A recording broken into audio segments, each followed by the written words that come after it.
TV fanatic. Hi, Nice Carissa. You too. How did you get involved with being the superhero costume woman? What was the impetus of that? That's a great question, and I'm gonna go way back, sister. When I was like, I don't know, 8, and my brother and I were in Cape Cod, and Star Wars came out, and we went and saw it like 16 times in the movie theater. And my parents got me like all the art books, where I could like look at the, set design and the costume design and the caricature design.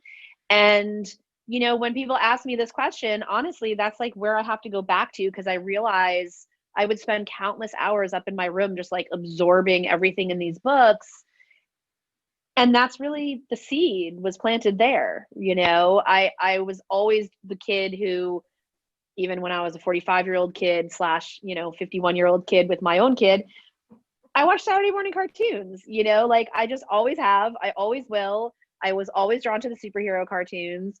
And when I became a grown-up and a costume designer, I was always drawn to superhero projects, and I did design many of them. However, I also wanted to keep myself really fluid and loose and design other genres as well. So I've done period and contemporary and fantasy and science fiction, and you name it, I've done it quite intentionally so that I can take all of those influences and draw from them, all of that life experience, and bring it with me as a costume designer for superhero suits.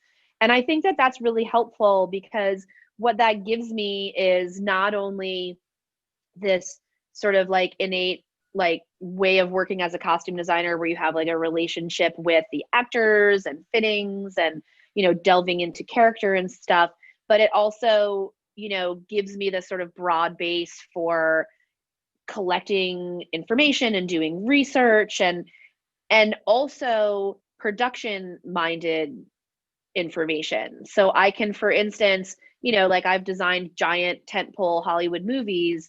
I can take the information from those experiences and kind of demystify it and distill it down, and then take the pieces of those experiences and infuse them into the experience that I'm creating anew for coming into this world of designing super suits for TV projects that have a cinematic scope to them.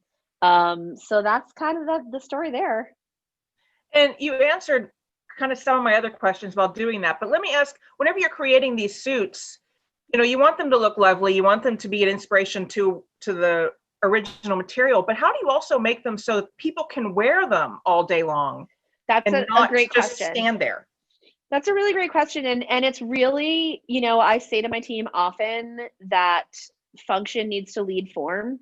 So things need to look great and cool and, trick the eye, but they also, like you said, need to be wearable. And especially in a project like this, where all of the action is practical. I mean, we've got an awesome VFX team and they enhance things, but the edict is that they need to be able to wear these suits, both the actors and the stunt people, and effectively do all of their action in these suits, / also be able to just like walk around in them and sit on a sofa and like look good. So we don't have a giant VFX budget to paint out the wrinkles and things like that.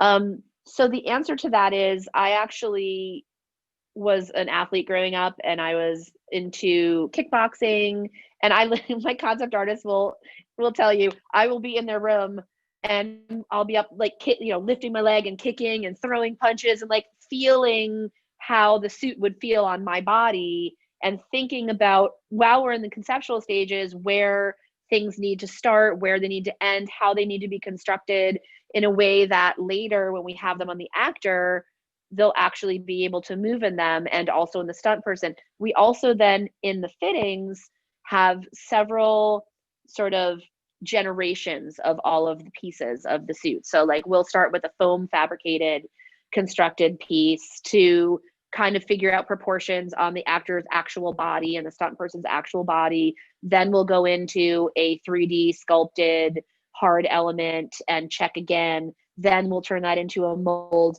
Then we'll create the first prototype, then buy that on. And with each one of these stages, having the actor and the stunt people move their body in the fitting room, we have them go out into our main room, throw some kicks, do some flips, you know, whoosh their cape around, just to make sure that all of this pre-planning that we've done is working. And if it's not, we pivot and we, you know, figure out how we need to pivot in order to make it all functional.